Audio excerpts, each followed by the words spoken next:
What's up, guys? It's Bromley, and we're steamrolling through the Get to Know Your Athlete portion of our Clash on the Coast coverage. We're getting into Heat 4 now.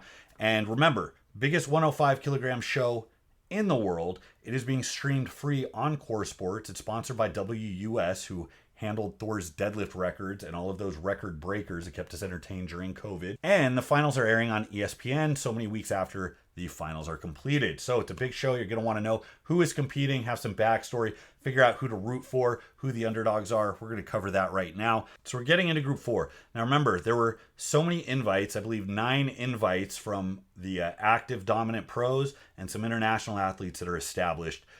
Were spread across the heats, and then the rest were populated through an online qualifier. It was a 600-pound deadlift for reps. Most of the guys in here pulled 10 or more reps, and it was a max axle press. Most of the guys that qualified went over a 350 axle. So very strong guys, very competitive. So we have 5 guys in this heat, and I'm going to go through line by line what I know about them. Ryan Saxton is the first guy I probably know the least about, except he took 5th at this last Nationals. Now remember, top 3 gets a pro card. So he just barely missed his pro card. He was very well-rounded. I scoured through his Instagram a little bit. In the online qualifiers, he had a 351 axle, which is a pretty damn good axle, and he pulled 600 for 8 reps. Now at Nationals, he was really fast with the yoke. It was a 120-foot yoke walk with 700 pounds. He hit it in just under 22 seconds. He hit all 4 bags, so he's explosive, which means he's probably going to do very well in the keg toss. Carried the Husfeld stone. It was damn near 400 pounds, carried it 250 feet. 3 reps at a 300-pound log. So he looks to be pretty well-rounded. If anything, it looks like overhead pressing might be a weakness. Very good on an axle, only 3 reps on a 300-pound log.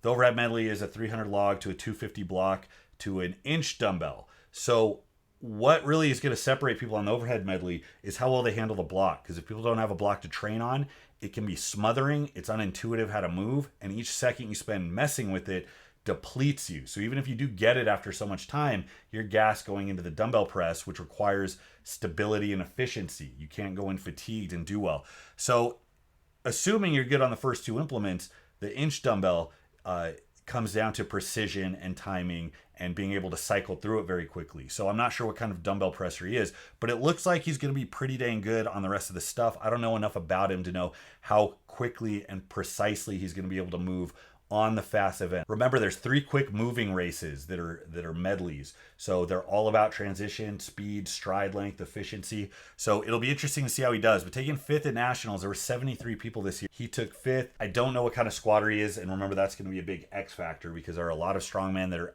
actually really bad squatters. So some of the best movers, most explosive guys risk zeroing on the squat.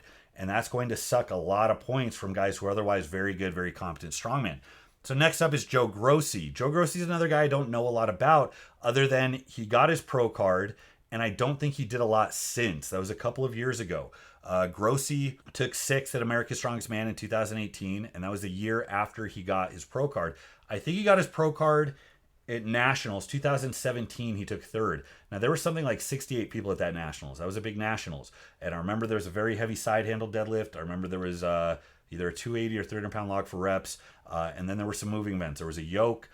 There was a stone when they did stone to steel. That was a pretty tough event. So to take 3rd of that says something. So Grossi, best I can tell, was a pretty good, pretty well-rounded competitor. He hasn't done anything in a couple years. So we'll see what he does moving forward. He hasn't been at the bigger Strongman Corp or OSG contest in the last couple of years, so I don't know what kind of shape he's in now. He did put up a 348 axle and 9 reps on the 600-pound deadlift for reps. Again, those are both really good numbers, very competitive numbers. It's going to be a matter of, can he move as quick as the fast guys? I think that's what it's going to come down to, assuming that he's a decent squatter and isn't going to lose a lot of points by zeroing that event. So now we get into Shawn Schumaker. I only know Shawn Schumaker from OSG a couple of years ago, 2019, about a year and a half ago from right now. They had OSG. It's the World's Strongest Man's answer to women's classes, masters classes, and men's weight classes. So similar online qualifier, very competitive, big international presence, but I would say a smaller fraction of the people there were actually competitive. You had to make top 10 to go into day 3. I was in day 3 with Schumaker. He took 7th overall. I hear he's something like an 880-pound deadlifter. He did 15 reps at 600 pounds in the qualifier, and hit a 350 axle. So just as I get to the point where, yeah, he's got those lanky arms, he can deadlift anything. What's he going to be like in the press? He clean and pressed a 350 axle. So apparently he's pretty damn good. So it's going to be interesting to see, because I know Schumaker's pretty quick. He's not the fastest guy out there, but he's not slow either. So it's going to come down to who the fast guys are. And after we cover everybody, I'll say who I think are the quicker guys and who I think have the biggest holes. So that goes to Gary Piotrowski. Now, I had a chip on my shoulder, and I was hoping I'd get to go against him, because Gary got his pro card in Nationals 2019. Now, that was the year they had a hurricane. They had to move it and push it back 6 weeks. So a lot of people, including myself, didn't go. I think there were only 22 or so people. So 3 or 4 of them were very competitive. I still think the top 3 did, in fact, earn their pro cards. One of them was Anthony Deal, who went on to win America's Strongest Man. I faced off with him at the Arnold the following year in 2020, and I was in first place going into day 2, and I blacked out on a Farmers, which I've never done before. Still finished Farmers, but it was abysmally slow. Anyways, that sapped my invite into day 4, and I watched Gary move on and then win the Arnold. Gary's very strong. He was pretty quick on the yoke. He was well-rounded, didn't have any holes. He's a nasty deadlifter, so he absolutely earned that win. But that's one of those things that kind of sticks in the back of your mind, and you want that retribution. So Gary was going to be here competing, and I was eager to see how he was going to do in this field, but he ended up smashing his toe with the Mauser block. He clean and pressed a block, took it down, dropped it on the pad, and it bounced and just obliterated his toe. So there's some pretty graphic content as far as that's concerned, with his toe looking like mushed hamburger. He got it stitched up, and he's been rehabbing it the last few weeks. He's still coming to the show, but with these couple of months of not being able to do moving events, it doesn't bode well for him. I don't think he's gonna zero anything, but he's not gonna be quick either, and it's probably gonna sacrifice his chances of actually getting in the finals, which is too bad, because I wanted to see how he did.